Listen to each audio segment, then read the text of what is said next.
The ability to speak might not make you intelligent, but we're going to try to prove otherwise. This is the Clashing Sabers podcast. I am one of your hosts, Brandon, and I'm here with my co-host. He's the man who's best friends with a B1 droid with a bow tie. It's Davor. Davor, how are you tonight, man? How's it going? Doing good. How about yourself? Good, man. Just kind of in that in-between mode of like finishing summer, getting back into school. You know how it goes. So in that mode of in between, working on a lot of little projects here and there. But I'm excited we have some time tonight to sit down and talk some Star Wars. Always a good time to sit and talk Star Wars. Yeah, it is. So tonight, guys, welcome in. We love having you guys along with us, along for the ride. And we are going to be talking about strength as emotional fluency and how it's shown in Star Wars. It's going to be a really fun topic to discuss as you guys know, as you've gone through this series with us over the past few months here. I am writing a book. I'm actually in the process of editing a book called The Wayseeker's Path. And that book is going to be 18 chapters long, looking at different aspects of emotional well-being, mental health, philosophy things that we can learn from Star Wars. And so we thought, hey, let's take some time and look at those things just in a different light. This is going to be something a little bit different than what the book is going to give you. The book's going to be a little bit more in-depth. This is going to be a little bit more just freestyle conversations about the topic. And tonight we're talking about emotional fluency and what that looks like in Star Wars. So it should be a really fun conversation and good conversation to be had, delving into something that's a little bit of a heavier topic, but I think we'll be able to handle it in a really good way. So excited to have that conversation with my buddy Davor tonight. So it's going to be a good time. While you guys are here, as you're listening, whether you're on YouTube, we're over on YouTube now. If you're not already subscribed there, make sure you go do that. Or you see this on TikTok or Instagram or wherever. Make sure you are subscribed so you can stay up to date with everything, because this series that we're doing and the book, The Wayseeker's Path, is not the only Wayseeker's Path stuff that is coming. Let me just say that. I'll leave it there. You're going to want to be subscribed to the channel. There's a lot of cool stuff that's coming down the pipeline. So make sure you're subscribed everywhere so that you can get us, whether you're on Apple Podcasts, Spotify, whatever that looks like for you. We love having you along. And make sure you drop us some comments, drop us some ratings, reviews. Send us some emails, however you like to communicate. Share that with us because we love to hear from you guys. Love to have you a part of the community and the conversation. So make sure you're a part of that. With that housekeeping out of the way, guys, let's get into talking the important stuff, which is why we're all here, which is Star Wars. Davor, before we get into strength as emotional fluency in Star Wars, what have you been Star Warsing lately? Let's see. I'm kind of in between things at the moment. The last episode I talked about having read Legacy. I'm about to start Eyes Like Stars, but I haven't quite gotten there yet. We did have, at the time that we're recording this, we're about a week after San Diego Comic-Con, and there was some good Star Wars stuff that came out of San Diego Comic-Con. Some exciting stuff to look forward to. What most excites you that came out of San Diego? Oh, it was the Twin Crossroads announcement. Yep. So looking forward to that book, dude. Especially, you read Legacy. I'm reading Legacy right now. If you guys haven't gotten your hands on it, make sure you do. It's a really good book. I'm enjoying it so far. I have, as with any Star Wars book, you have your quibbles and quabbles, but overall, it's a really good, enjoyable story. And some of the Force stuff that it does is really interesting and fun. I'll just leave it at that. But if that's the level of stuff that we're going to be getting, this Twin Crossroads book is going to be phenomenal because there's a lot of allusions to that particular era in Legacy. Yeah, so exactly. What excites you most about that book? I think probably getting to explore this relationship with Luke and Leia here. Like getting to actually see, both getting to see them training together and like getting to see sort of that brief moment in Leia's story when she was kind of going on the Jedi path, but then also kind of starting to see Luke and Leia build a new kind of relationship. It's like if you think about at the end of Return of the Jedi, they've just found out that they're brother and sister, and so we sort of leave that. And then if you think about like if you think about the stories that we got after that, I mean, we got Princess and the Scoundrel where Luke shows up a little bit, but he's obviously just sort of a peripheral character. And there's like some stuff in the comics right now, but for the most part, we kind of just go from that and then we jump into the sequels, right? Like we don't have a lot in the canon, at least, about like them and their relationship as brother and sister. So I think it's going to be really interesting in this book to see them both developing the relationship like as Jedi on that particular path, but then also this relationship as family. And there's already been sort of alluded that they're going to learn more about Anakin and Padme and sort of what happened with them and stuff. So I'm excited to see that relationship kind of start to develop in a new way. Yeah, I would echo all of those things. My big hope for the book is that it really focuses on that stuff. As you know, but if you guys listening don't know, like I don't read the synopses of the books. I get a general gist of this is what it's about, and then I like to go into it. I don't watch a ton of trailers or TV spots. Like I like to go in fresh with like just my own ideas, not a lot of backstory that I've built up to it, right? And I like doing that, but also one of the things that I do have a tendency to do is like, if you tell me it's about these characters, I want the whole book to be about these characters, right? And that's one of my qualms so far with Legacy is I'm like, you told me this was Leia and Rey, like I just want Leia and Rey, and we get other characters in there. Same thing with like Master of Evil. I'm like, I just wanted Vader. Just give me Vader. And so here you're telling me, oh, we're getting Luke and Leia. We're getting more stuff about Anakin and Padme. We're going to see, like you talked about, like their sibling relationship has to be part of it. The Jedi relationship has to be part of it. I really hope we don't have a ton of ancillary characters. Like, give me Luke and Leia on Agent Kloss. Give me Luke and Leia going on a little adventure. But I don't need a whole bunch of new side characters and things like that. Like, let's brass tacks this thing and just give me that stuff. Because that stuff alone it can definitely fill up a whole book. It could do a whole series. But I am just like in general looking at what they're putting out now, really excited that we're starting to get more stuff to fill in the gaps of the sequel trilogy. Because I just don't feel like we're ever going to get a Clone Wars style thing in the sequel trilogy.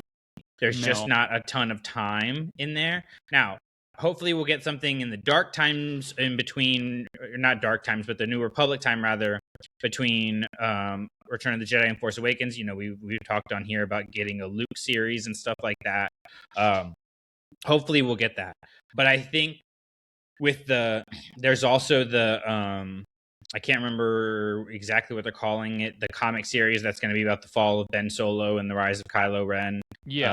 That they announced. I don't think it's called Rise of Kylo Ren because that's already a series, but I could be mistaken on that. But you guys know what I'm talking about. So we're getting these things that are filling in the gaps with these stories that we've wanted, right? We get Leia and Rey training. We're getting Luke and Leia training. We're getting Ben Solo's actual fall and what actually led to that and stuff, filling in those gaps more. So really just excited that that's the direction they're going with the storytelling and that they're feeding into that stuff for us fans that want that type of content. Yeah, 100%. I agree. So should be a really good time. When does that one come out? When does Twin Crossroads come out? 28 or 27? 27. It's in April. Okay. So we have less than a year. Yeah, which is interesting because we don't have any other announcements for sort of the first, I guess, quarter of 2027. So if they're announcing now an April book, that means, we're getting stuff in September, we're getting 2 books, and then it might be a pretty long stretch. Unless there's something secret that they haven't announced yet, and they're announcing it a little closer to the release date. I don't know. But if they're not, then we're going to have a long stretch without books. Could be. And honestly, a long stretch without new Star Wars. Yeah. What's happening in between there? Like, okay, comics are always going on. You've got the ongoing stuff and stuff like that. But y'all know, like, Davor, you keep up with the comics, right? Yeah. A little bit. But we don't talk a ton of comics on here. Mostly, like, the books is where a lot of it's at for us. Maybe I mean, And Ahsoka is the big one. Ahsoka's the big one that could fill in the gap there. Yeah. But they said that's coming out the beginning of 27 is what it's looking like now. Yeah. Maybe they're giving us a little lull to excite us for that 5-month stretch where we've got Ahsoka and then Twin Crossroads and then Starfighter coming out. Yeah. You know, and there's already going to be so much going on with Doomsday. So that's going to take up a lot of the cultural zeitgeist. So maybe they're just leaving a little gap there and being smart of it. I have said on here before, like, I believe in the scarcity idea. Like, I get wanting to put out content, they're a business, they're trying to make money, but I think there's a lot of power in like taking a breather every now and then and letting us just marinate on what we have. And there's a lot of good stuff that's come out lately. So maybe they're using that strategy. I don't know. I don't work for Lucasfilm. I don't make enough money. But we can hope. So we've also got coming out really soon here at the time of recording, Zero Company and the Ninth Jedi coming out. So yeah. Out of those two, which one are you most excited about? And I feel like the answer is obvious, but go for it. Oh, it's tough because those are, those are two of my favorite bucket of Star Wars things. You got Visions on the one hand, and then also got video games on the other. Yeah. I'm gonna say Ninth Jedi just because I really have that Visions love. Yeah, I'm excited about that. I've been pretty clear in like my stance on the Ninth Jedi thing, in that it wasn't my favorite of the original ones that came out, but I really liked the sequel to it a lot. I really liked what they did there, and so this is picking up where that left off, and I think that's going to be a really good story. We kind of surmised on here we're probably getting a full drop of that, because that's what they've done with Visions. So we'll be able to binge that, pretty quickly. Have they announced how many episodes it is? I was gonna ask you. I don't. They probably have. I just haven't. I just didn't note it. Yeah. We'll say somewhere 6 to 10 episodes, probably 23, 25 minutes each or something like that. I don't see them going like hour-long episodes on an animated thing. It's just not what Lucasfilm has done historically.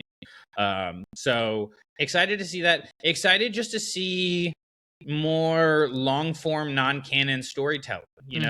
How do they world build in that aspect? What elements of Star Wars still stay in there, right? Like we've talked a lot about just even things across this series that we've been doing, looking at these different topics, hope and fear and, emotions and how they're handled, and different things like that are just so pertinent in Star Wars. Like, are they going to keep those elements as a part of the storytelling, or are they going to go in a completely different direction? That's something that'll be really interesting to see, because we've got a little bit of everything there with Visions.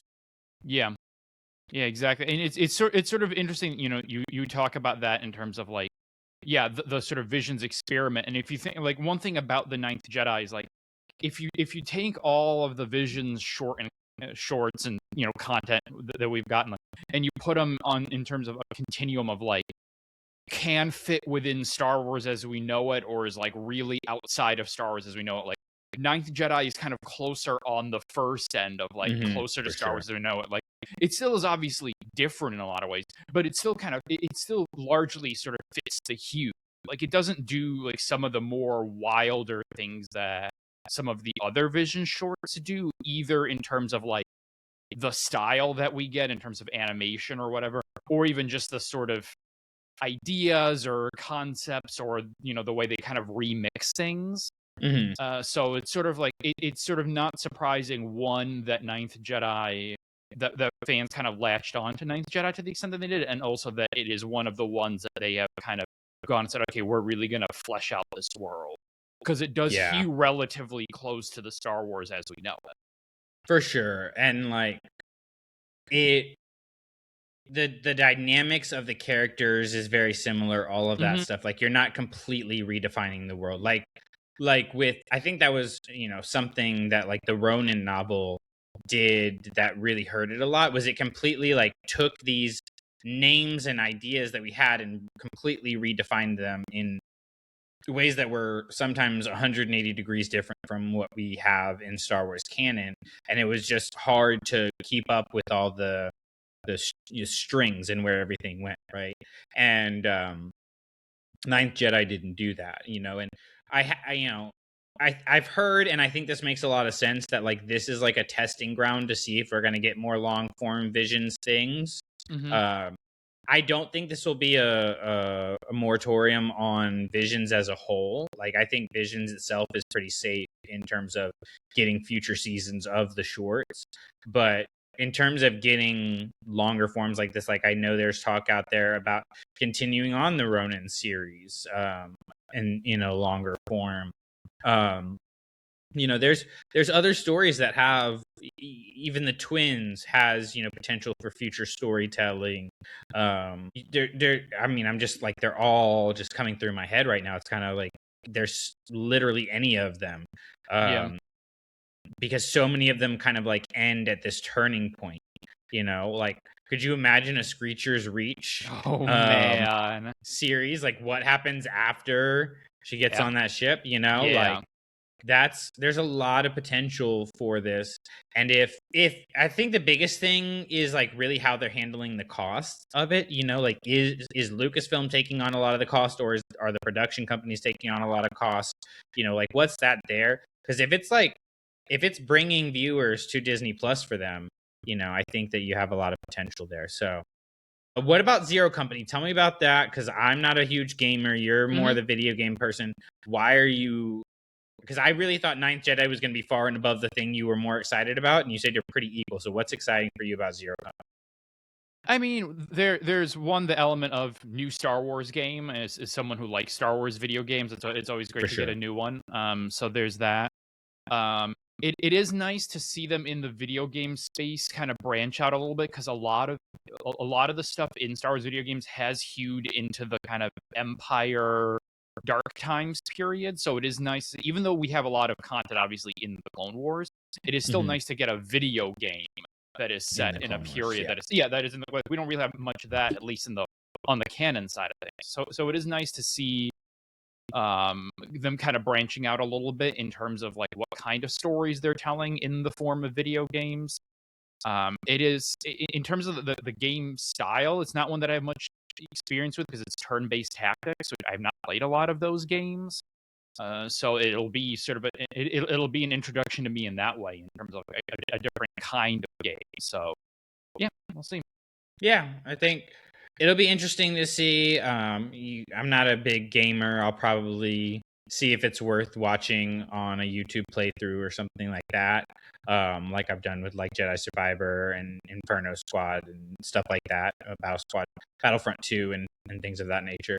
But I like, again, that they're taking chances. We've talked a lot about this. Mm-hmm. They're taking chances on new things, right? Like, I feel like, all right, they kind of got publishing figured out, and they know the kind of stories they want to tell there, how they want to build things around that. Streaming is pretty much like gonna be animation going forward. I don't feel like we're getting a lot of live action after Ahsoka season 2. It just hasn't been profitable, so they've kind of got their arena there. And then trying to figure out what video games look like. I feel like they've hit on pretty much every video game they've put out. Outlaws kind of had mixed reviews. Squadrons kind of like came and went. Yeah. That game did pretty much nothing. But when you look at most of the games they've put out, and especially the ones that have hit, they've hit really well. Yes, Like agreed. Battlefront 2 was a huge one. The Jedi games have been continually talked about. All of this stuff. So I feel like they really have a good direction there. I'll be interested to see. You'll have to tell me how Zero Company is on there, because it happens. So it happens in the Clone Wars, and it happens like not necessarily in level 1313, but it happens kind of the underground of Coruscant, doesn't it? Am I right on that? I think there is sort of an underworld element, because the idea of Zero Company is it's this group that's doing sort of like clandestine operations for the Republic. So it's got that element. I don't think it's quite underworld to the degree that like Outlaws is, but I do think it has that side to it.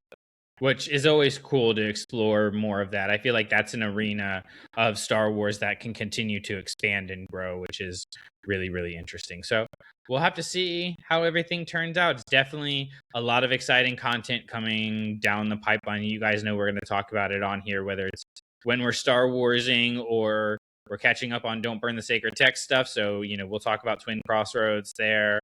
Talk about I'm sure we'll do a best in butts for the Ninth Jedi series. Stuff like that will be really, really fun. So make sure you guys are staying tuned there. But I guess that's a good point for us to kind of transition into our topic for tonight, which is strength as emotional fluency and how that gets played out in Star Wars and kind of what that means to us, how it connects to Star Wars, all of those things. So we're just going to kind of have a free form conversation here. We don't have a ton of like things we necessarily have to hit. As you guys know, who's been playing along at home, we're not covering everything that's in the book. Now I will be upfront and honest and say that I did edit this particular chapter today, so there's a lot of things that are on my mind from the book that'll probably come up, but we're not necessarily just doing a repeat of what's happening in the book. So not saying that it's like, spoiler free or anything like that, as if I could spoil, a book that just looks at Star Wars,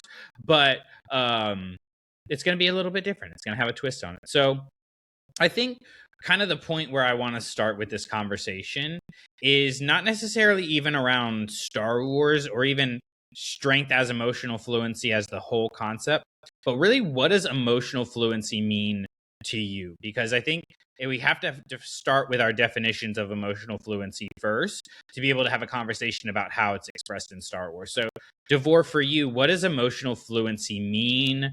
How is it expressed? Like, what does it look like? Yeah. When I think about that idea, I mean, my brain in terms of the association, like, use the word fluency and you immediately think of like language, right? Like you think about someone's like, I'm fluent in English. And it's like, well, what does that mean? Right. And kind of the parallel of that. So I think about like emotional fluency I think about like as almost a little bit sort of synonymous with the idea of emotional intelligence in terms Yeah. of like, of, having an understanding of like, how you're feeling, like why you're feeling a certain way, understanding like what causes your emotions to change, like what are the things that sort of lift you up and make you feel good, what are maybe some things that are like triggering or upsetting or get you down or make you angry or something like that. And then also, I think it's I think part of emotional fluency is like also being able to sort of communicate and express your emotions in a certain way, like having your emotions like the way they are outwardly sort of reflecting the way that you are actually feeling, Yeah. and being able to like articulate what it is that you're feeling internally to to other people. For sure. I think you kind of hit the nail on the head on all of that. Ooh, I almost fell out of my chair there, guys. I just got so excited about the topic. I almost fell out of my chair. I think emotional fluency is really being able to recognize your emotions without becoming overwhelmed by them, right? So you start with like naming your emotions, listening to the information that it's providing you, and then, like you said, expressing those emotions appropriately. I think emotional fluency is being able to put a pause between the instigation of the emotion and the instigation of your actions, right? It's choosing Yeah. how to respond rather than responding impulsively. And it's recognizing too that emotions are not the enemy, emotional suppression is, right? And so when we look at Star Wars, right, anytime you talk about emotions in Star Wars, you pretty much always go to the Jedi of the prequels and how they handle things. Yeah. And there was a lot of emotional suppression going on there, and a look at emotions, especially strong, what we would label as, air quotes, negative emotions. And I argue that there are no negative emotions. It's how you respond to the emotions that is what we're truly labeling. But that's kind of where the brain goes with Star Wars, is like that pushing down and suppression of emotion. And emotional fluency is saying like, no, I know that emotions are signals. They're feedback from my body telling me that something is going on, whether like you said, it's something positive or something is amiss, and I have something to be concerned about. So for me, emotional fluency takes emotion from controlling to inform, right? And it really takes you to a place where you can use your emotions not to take them out on other people, but to be able to express yourself appropriately. Yeah, I think that's really well said. So when you attach that to Star Wars, then I think the really interesting place to look at what we can start with the Jedi Order, but outside of the Jedi Order, because that's like the obvious answer. Where does this take you in terms of your thought processes and connections to Star Wars? Well, I mean, you mentioned the Jedi already, and we've already talked about them, and I'm sure we'll talk about them more in this episode. But I think you can also, talk about the other side of the coin and think about the Sith or the dark side, right? And the perspective that they have, where for them, emotions and particular sort of the emotions that we might, traditionally label, as you talk about, like negative emotions, even if we don't feel like that's a real thing, but like, the kind that the kind that are often often have kind of negative connotations. That for whereas the Jedi oftentimes lean into suppression or emotion and things like that. The Sith often go in terms of the other direction of wielding them. Like I always think about that line. I think about what Dooku says to Anakin when they're fighting at the beginning of Revenge of the Sith, when he says, "You have hate, you have anger, but you don't use them." Right. So that idea of these emotions, and particularly these really strong ones, right? Fear, hate, anger, things like that. That these are sort of sources of power that you use like as weapons, essentially, right? That you wield them, is obviously the Sith perspective on it, but I think Star Wars is also telling us like that is an equally dangerous perspective to have towards your emotions, as the danger of denying them, suppressing them. Yeah, I think you're spot on there, and that, like, the Jedi and the Sith, especially during the prequels, are supposed to represent the extremes of things, right? And then you get to Luke in Return of the Jedi in particular, and you see a more balanced approach, right? That we're supposed to be getting, right? Because Luke senses, the good that's in Vader, despite everyone telling him, otherwise, right? And he listens to his compassion and hope in that, and then he lets that dictate his behavior, right? He chooses out of that, and then he fails at that, right? Like, that's the thing I think that people gloss over, and me as a Return of the Jedi apologist and lover of the throne room scene, like, even I can at times forget the nuance of it, but like, he is emotionally fluent and then he fails, and it's the bringing it back to his center, right? So Vader brings up Leia and turning Leia to the dark side, and that takes Luke to a really dark place. He attacks Vader, nearly kills him, and nearly becomes the very thing that he fears, right? And then he recognizes that the emotion is taking over, and he draws the line, and he says, he pauses. That's something I think is really important, and science has shown that taking that breath, taking that pause is really important as a therapeutic practice to be able to go, wait, am I acting out of my values? Am I acting out of what I want to be acting out of? Or am I acting out of my instinct and my ego even? And he recognizes that, and that's what that look down at his hand is. It's not, it is in part, oh, I'm becoming the thing that I swore I wouldn't become. But in that, there is the, I'm not being who I want to be. And those are two separate things, right? Not becoming who you don't want to be and being who you want to be are two separate things. And I think we mix them up a lot. And so when he says, I'm a Jedi like my father before me, like, that's him declaring, like, I am going to be who I came here to be. And that is the person that I know is within my father. And then you go to, the sequel trilogy, and you see him fail again, right? Yeah. And it's a reminder that, like, emotional fluency is a continual thing. It's a continual process, and he recognizes it quicker than he does in Return of the Jedi, right? He turns on the lightsaber and he says he had instant regret. It was a fleeting shadow, is I think the words he uses, right? Shame, regret, ego, self-doubt, like all of those things cause him to withdraw. And he forgoes that, he forgoes that emotional fluency for years, because he gets lost in the sauce, basically. And it takes Rey, who is kind of, as I was exploring this topic, I realized, and kind of honestly, as I'm reading Legacy right now too, Rey is like one of the most emotionally fluent characters we've ever had in Star Wars. I think 100%.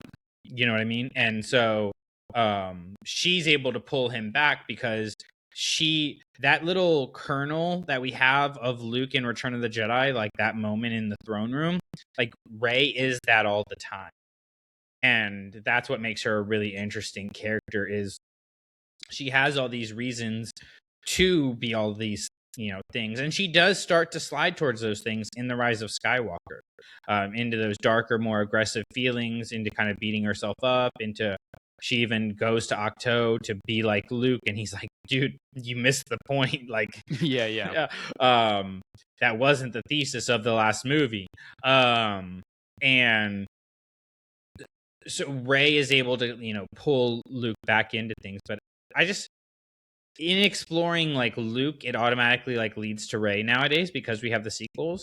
And I just love how emotionally fluent Rey is, because she really does take the best parts of characters like Luke and expands upon them. And I think the same thing we're seeing like that with Leia, as that lore gets built up a little bit more. Yeah, I would agree definitely with that. Like, and I mean, like you talked about the example of Luke, and I think that's where a lot, like my brain, my brain also went to Return of the Jedi and the second Death Star there, because I think there's, I think there's a lot there in terms of the topic. And I mean, like, to go back to the throne room, like we don't talk about a lot, but like Luke fails twice in the throne room. Like, we talk about the big one, which is the confrontation with Vader, and he chops off a hand.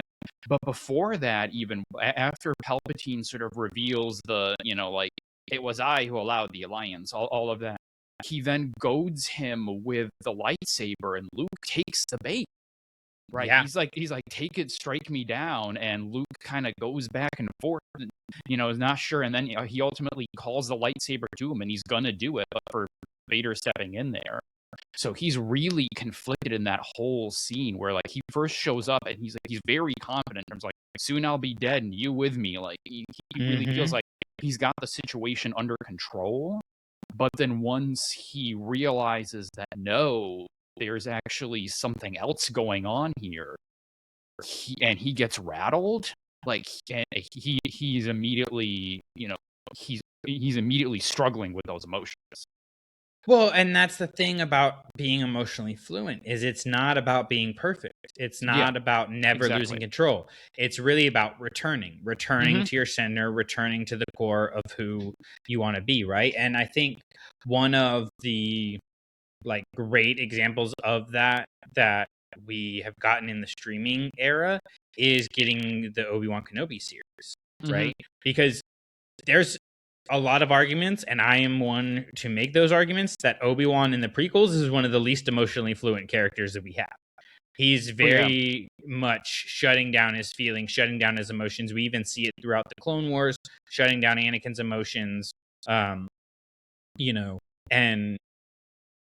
I'm not trying to knock Obi-Wan. Like, let me be clear. I love Obi-Wan. I think Obi-Wan's a great character, but like, he has some growth to do. He had to grow up really quickly. He's basically, goes from being a teenager to raising a kid. Like, that's not an easy thing to do. And so in the Kenobi series, we get this beautiful just exploration of him dealing with his grief, and learning to not be consumed by it. Right. And again, we'll go to another final fight to mirror, Luke's in the throne room, and that final duel with Vader, when he's able to walk away from Vader with the mask broken open and say, I'm not responsible for who you've become. I am not going to own that anymore. I'm not going to put that on myself anymore. You made your choices. But also to be wise enough to recognize that he's not the one that's going to redeem Anakin, right? That takes a level of maturity. And that takes a level of being able to put your ego aside and have emotional fluency. And it's the same thing that Luke does later with Ben, right? To recognize that you're not, it's to recognize that you're not the teacher that's going to be the one that connects with that student, right? Is a powerful moment and an important moment in and of itself, because in these roles of leadership or responsibility, right? Whether it's a parental role or a mentorship role, like we've talked about before, or whatever, there's a level of responsibility, and you're not always going to be able to get through to the other person. And emotional fluency, part of it is, to me, is saying, I'm going to take care of myself and who I want to be, and I'm going to hope that it has a positive impact on the people around me, but I'm not responsible for their actions and their choices. And I think we see that with Kenobi in that series, is him finally going, I'm not going to keep taking responsibility for Anakin's actions. He made his choices. And in a weird way, you know, Anakin kind of releases him of that, which, like, you don't expect, but, like, that's what I see in that particular series. So I think that's a pretty powerful moment too. Yeah, I would definitely agree with that. I think Obi-Wan is one of these one of these important characters in terms of understanding the sort of like the journey that you go on in your emotions, the way that you process, in particular, in his case, difficult things, because he really goes through it. Yeah. And then, you know, the way that, you know, he has everything and he has all the losses, but then he's ultimately able to process it and come out of it the other side. Like, you know, you talked about Obi-Wan Kenobi, but we could also go to Twin Sons and talk about sort of the contrast there between sort of Obi-Wan and the look what I have risen above, this person who's sort of like gone on this journey. He's had all the experiences, he's felt all the things, he's gone to, you know, he's hit rock bottom and he's come up from it, versus the contrast with Maul, someone who spends his whole life stewing in these, particularly the you know, anger and resentment and hatred and all of that, and isn't able to learn, to grow, to move beyond any of it. And it is the thing that ultimately causes him to lose. Well, yeah. And because getting caught in your emotions is the problem, right? Yeah. And I think that's the problem the Jedi were trying to solve in the prequels, you know, in suppressing their emotions. Like, they were trying to stop people from getting caught in their emotions, right? But that's different than, you can be in touch with your emotions and not get caught in them, which is, again, what emotional fluency is. It's that pause in between the feeling hitting you and the action. And Obi-Wan learns that pause. And Twin Sons is the perfect expression of that taking place, where he's, you know, it's not even the fight itself, it's what you were talking about. It's all the lead up to it, you know, and the empathy after, you know, to hold Maul while he's dying, and to give him, you know, that, you know, Maul asks, is he the chosen one? He says he is. To give Maul that bit of grace in that moment, it just shows a level of maturity that I don't think a lot of people reach. And so I think the Kenobi series and Twin Sons pair together, you know, so well, because they show that growth. You know, you kind of, in the prequels, you get a little bit of the struggle that Obi-Wan goes through, but really Clone Wars expands it more, especially with like Satine and stuff. And Maul. So you get Clone Wars, where you kind of see all the problems that he has with emotional fluency, the shutting down of things, the getting caught in, you know, his identity as a Jedi and not his identity as a person. You move to Obi-Wan, you see him really struggling with not being consumed by that grief that caused and created. And then you go to Twin Sons and you see, oh, this is really the final expression of him reaching that level of maturity. To me, that's the moment he becomes Ben Kenobi. You know, the wise Jedi that we get in the original trilogy. And even in that, you know, we see him continue to make mistakes. And if you guys listening leave with anything tonight, like I really hope it's that, where it's not that you have to be perfect at this thing. None of these characters are. Emotional fluency, like fluency continues, right? The idea of fluency, to go back, Davor, to your original point around like language, you're fluent in a language in that like it's continuing to flow. You continue to learn things. You learn new words. You learn new structures. You learn new, all of these things. That's the same thing with emotional fluency. You learn new dynamics. You learn new skills around your emotions and things like that. And for me, that's where I pull in a character like Ahsoka. I got to pull Ahsoka into this conversation, because if there's anybody who had the ebbs and flows of emotional fluency and well-being, and the intelligence that you mentioned earlier, it's Ahsoka. Because there are times when she is the most emotionally fluent and intelligent character that we have in Star Wars, and sometimes, quite frankly, she's just a dumbass. You know what I mean? Like sometimes she really fails hard, but she always ends up confronting those things, right? So this starts for me, obviously, like the Clone Wars is the exploration of her growth, right? But the first major challenge that she has of like, you're an adult now, even though she's a kid at the time, but we'll just say for kind of how the Jedi raised him, you're an adult now. The Jedi Order has betrayed you, and you have to make a choice whether you're going to stay in this thing that has told you that you're not good enough, or whether you're going to take the risk of going out on your own. And she takes the risk of going out on her own and trusting her intuition. And she doesn't do so out of impulsive anger. It's not a reaction to, well, you guys wronged me, so I'm going to walk away from you. It's a very thoughtful response to what her emotions reveal, and she continues struggling with the consequences of that leaving. That's what we see throughout season 7. And we continue on through her story, whether it's in, Tales of the Jedi, the Ahsoka novel, and then we get to the Ahsoka series, and we see her continuing to struggle with this and continuing to fail with this. We see this in Rebels. We see this very mature Ahsoka, and then you get to the Ahsoka series, and there's a little bit of a level of like, oh, there's a little snips coming back here. Yeah. Where she has failed with Sabine the way that Luke failed with Ben, kind of, not to the same extreme, but we get this journey of her very much going through these ebbs and flows. And that's the beauty to me of when we get to the World Between Worlds, why it's kind of the coup de grace of her story, and why I don't think we're going to get that immature version of Ahsoka ever again, is because when she says she's choosing to live, she's saying she's choosing to do more than just survive.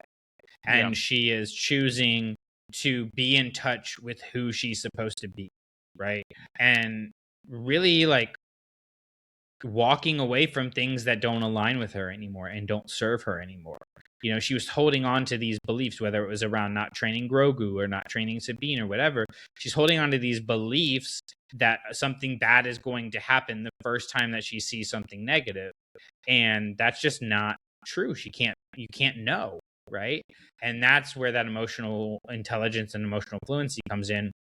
And that to me is what she's learning in the World Between Worlds in Shadow Warrior. So her story just is so full of really the highest highs and the lowest lows. We get it with moments with Luke. We obviously have like the low lows with Anakin. We get it in big swings with Obi-Wan. But if you're looking at just consistently showing the ebbs and flows of what it takes to handle your emotions, to me, there's no story like Ahsoka's.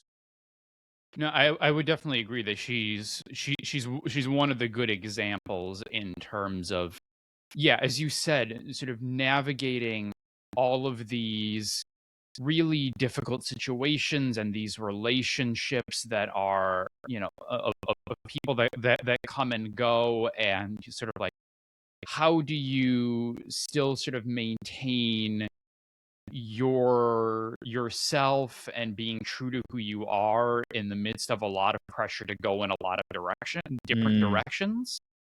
I think she's one of the great sort of role models for that. It's a really good point about being pulled in so many directions, because she really is pulled in a ton of directions, right?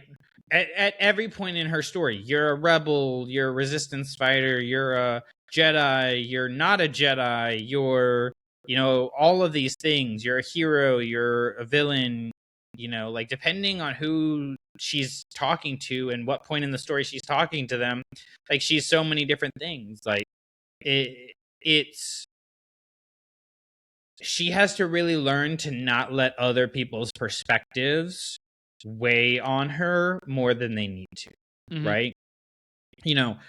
Personally, I don't believe we should completely ignore the perception that others have of us, because I do think there is something to be said that, like, people see you in a different light than you're able to see yourself, right? So to a certain extent, we should take in the feedback that others are giving us, but we should not integrate that as our entire identity. And I think Ahsoka walking away from the Order is her saying, I'm no longer going to let the perception of others be integrated into my identity. I'm going to become who I want to become. And that is where the Martez sisters come in, baby. Yes. That's what that arc is about. It's about her dealing with that. Oh crap, I no longer have everybody else telling me who I am. So who am I? Yeah. Right? And she spends years trying to figure that out. That's what the Ahsoka novel is about, right? It's all about who am I now that I don't have this thing that defines me. And she has to ask for help time and time again. And that is something really, important and valuable. And it's something that was lost in the Jedi somewhere between the High Republic and the Clone Wars. Because if you look at the High Republic, you can look at a lot of examples, but the one that stands out to me is Elzar Mann.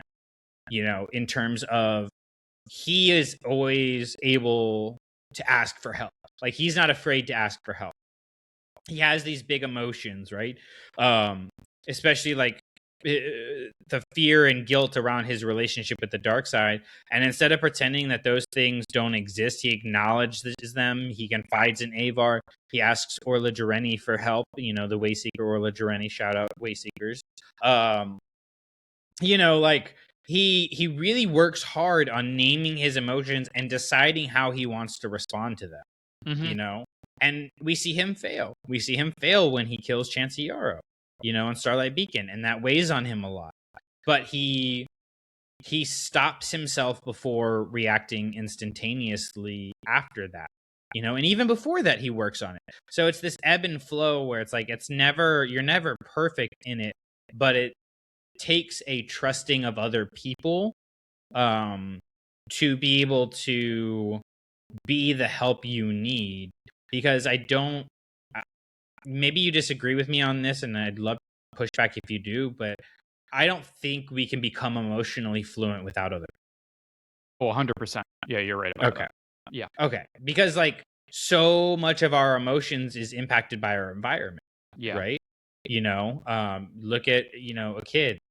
Kids naturally very joyful, very excited, very bright in life. And then you look at somebody who comes from a hard home life, and just look how, drastically that can impact somebody and how downtrodden they can become.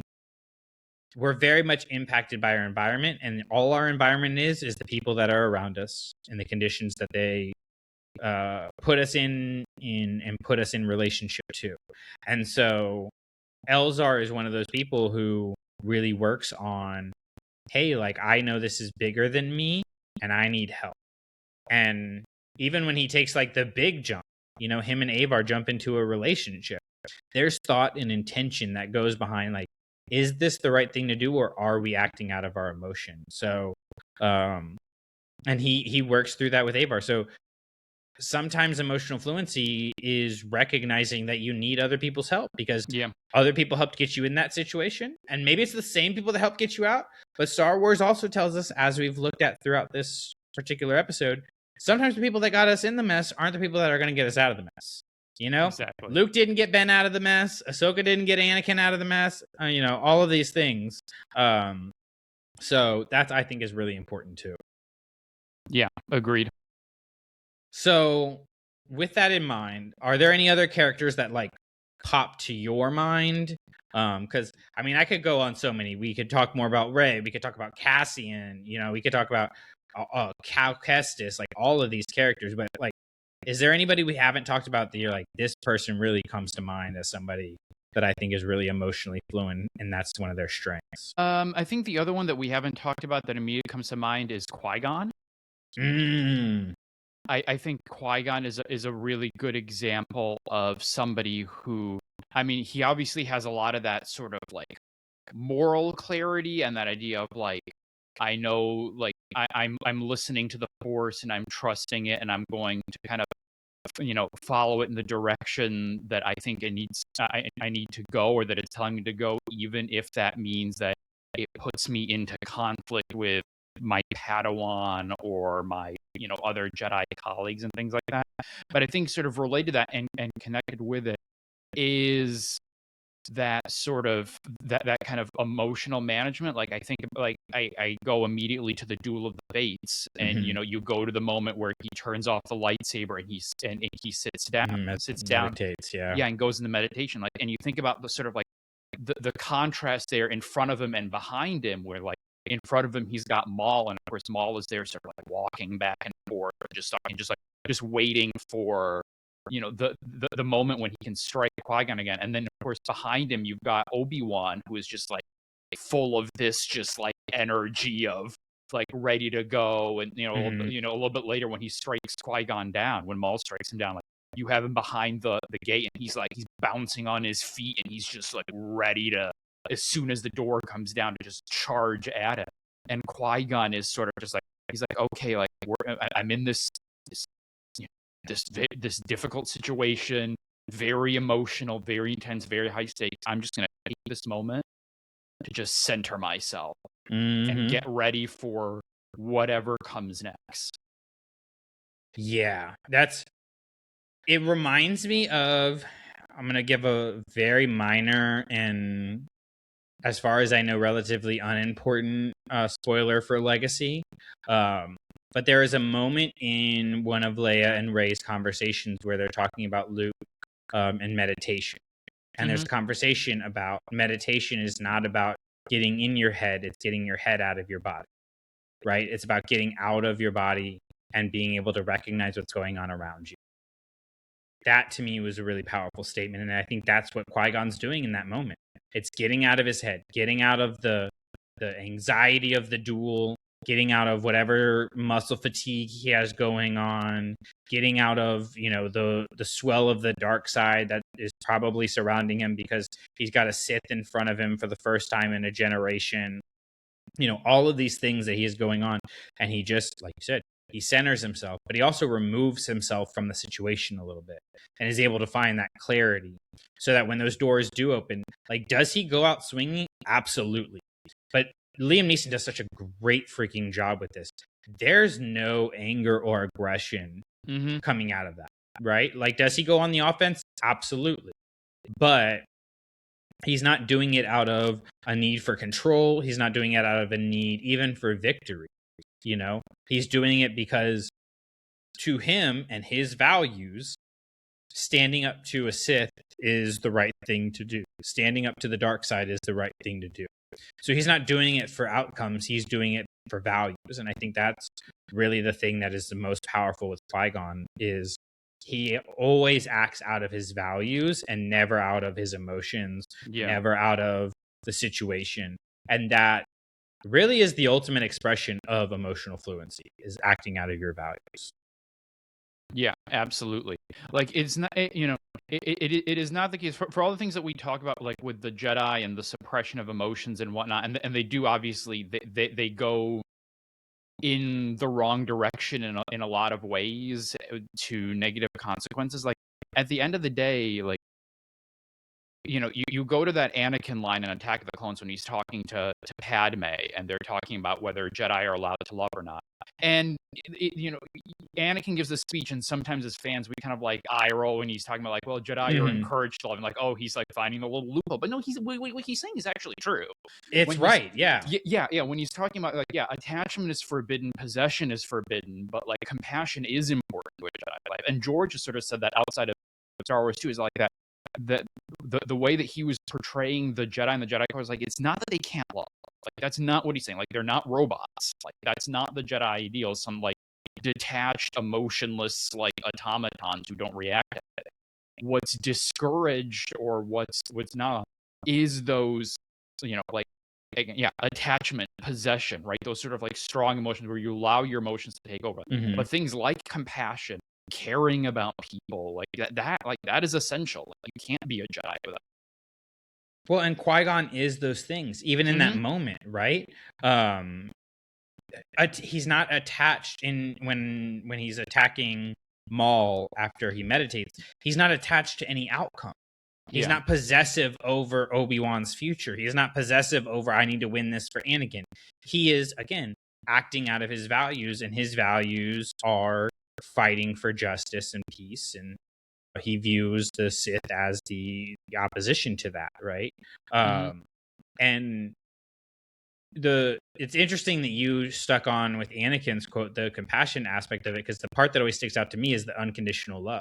Compassion, which is unconditional love, is essential to a Jedi, right? And I think the two go hand in hand, but like that unconditional love is an expression of being emotionally fluent. And this is kind of where we can land things. I don't think you can give unconditional love without having some level of emotional fluency and emotional intelligence, because you have to be able to recognize not just that it's unconditional love, but why it's unconditional love, right? And that no matter what that person does, you're still going to love them. Now, I want to be very clear. Unconditional love and letting people get away with anything are two completely different things, right? Correct. And that's really, really important, right? You can unconditionally love your child and still need to tell them not to come over to your house anymore, right? Because they, throw a party and mess it up every time, or whatever drastic example it is, right? Like unconditional love does not forgo consequences. And that's something that I think gets lost in the transition of Anakin losing Qui-Gon, is that unconditional love disappears and everything becomes conditional, right? Even his relationship with Padme is conditional. Oh, yeah. 100%. Like, I know people want to, push back on my statement I said last time about Obi-Wan and telling him that, he loved Anakin, and that being too late because even Padme's love was conditional. And I'm sorry, but I'm doubling down on it. Like, it was conditional love, and that's why it failed. And so Qui-Gon is that expression of unconditional love, because even though he does see Anakin as the chosen one, you can see in the way that he treats him, he doesn't care for him because he is the chosen one. He cares for him and he is the chosen. And that's a really big distinction. Yeah, I 100% agree with that. And like when you to go back to what you're talking about there with the Anakin example and all of that, like with his relationship with Padme is like, it's 100% conditional love. Like, you look at like you think about in Clone Wars when you get into, I think, is it season 5 maybe? I think it's in the Lost Mission, when you get the whole Rush Clovis thing. Like, as soon as he starts, I think, something on, like, he starts treating her like garbage, like, immediately. He's like, maybe I should just leave you in this cell. Like, buddy, dude. And then, of course, obviously, once you get to Revenge of the Sith and, all the stuff that happens on Mustafar, where once he thinks that she's betrayed him, he immediately goes for the Force choke, right? Like, he doesn't, like his emotional fluency, like this, we could have a whole episode about the emotional, the emotional unfluency of Anakin Skywalker. Oh, don't even get me started. Yeah, but like that's one good example there, where like the way that he reacts to and treats Padme, like the degree to which he is compassionate or loving towards her or withholding that, like, is very conditional on like how he feels about, like, is she on my side, is she loyal, all of that. Like, yeah, he does not have a very particularly healthy way that he looks at her. Well, and I don't think Padme has a very healthy way that she looks at Anakin either. I think Anakin is a sense of wish fulfillment for her, and I think that's part of the problem of taking out those deleted scenes of her with her family in Attack of the Clones, is you lose a little bit of that. But it's still canon because it's in the novel. Mm-hmm. And the rule is, if it's in the novel and it doesn't directly contradict what's in the movie, then it's canon. So technically those scenes are still canon because they're in the novel, and there's a level of wish fulfillment for Padme. Now, do I think her conditions of love for Anakin are as drastic as Anakin's? Absolutely not. Anakin's No. are completely out of control and a serious expression of the mental health issues that he's struggling with during the prequel trilogy, right? But they are conditional nonetheless, and I think that's a really important thing to consider in like why that relationship is extremely unhealthy. But if Qui-Gon had been there, we can go back to that. Like, he would have been able to guide Anakin through that, and I honestly, like, it's so funny, if Qui-Gon was around, people envision, do these like fan arts of like Luke and Leia being born and raised with Uncle Obi-Wan and all of these things, right? Dude, I don't know if Luke and Leia happen if Qui-Gon is alive, because I think Qui-Gon goes like, Anakin, you and Padme are not a healthy relationship, and here's why, and there's an argument to be made there.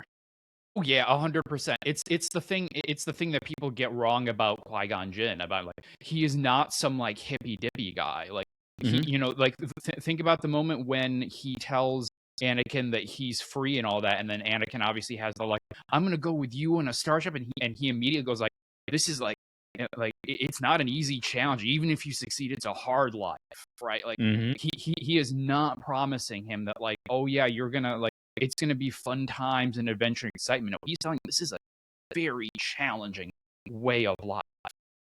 For sure. And like, Qui-Gon is a realist, right? Mm-hmm. He's a realist that favors on the side of optimism, but he's a realist nonetheless. And maybe that's kind of the point, is that emotional fluency is being able to be real with yourself. Yeah.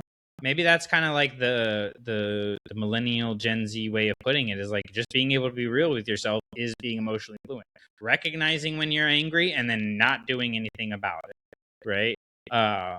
And being able to like sit with the uncomfortability of like, my emotions are telling me things and I also don't have to act out of them. And that's what Anakin never learns and Qui-Gon does, like, is Qui-Gon, when we go back to Duel of the Fates, is he probably frustrated, angry, concerned, anxious, like all of these things? I would imagine so. He's seeing a Sith for, the first time in generations. They thought they were dead, all of this stuff. They thought the Sith were gone. Now there's one right in front of his face wielding a double-bladed lightsaber. Like, there's a lot going on for the dude. And he's also trying to protect Obi-Wan and Anakin. There's a lot going on.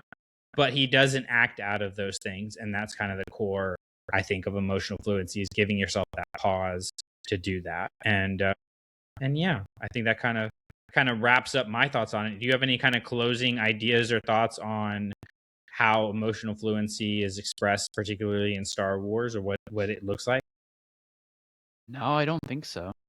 I feel like we kind of hit. This is I'll tell you guys. Most of my chapters in a Google Doc is like 12, 13 pages. This one was 18 pages long.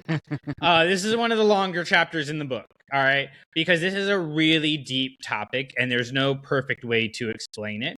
We've really just scratched the surface. I mean, I've got notes on here about Cassian and Rey, and like I said, Cal, and Din Djarin, and Vernestra Rowe, and Stellan Gios. Like, I'm just scrolling and scrolling and scrolling of all these characters who have, to different extents, levels of emotional fluency or failure thereof, and growth from that. So this is a super deep topic to explore. So whether you are watching us on YouTube, listening on Apple Podcasts, Spotify, or you're just seeing one of our clips on TikTok, Instagram, or wherever you follow us, like, drop in the comments, drop a review, let us know, did we not talk about any characters that you think show great emotional fluency? Did we miss anything? Did we misstate anything or misconstrue anything?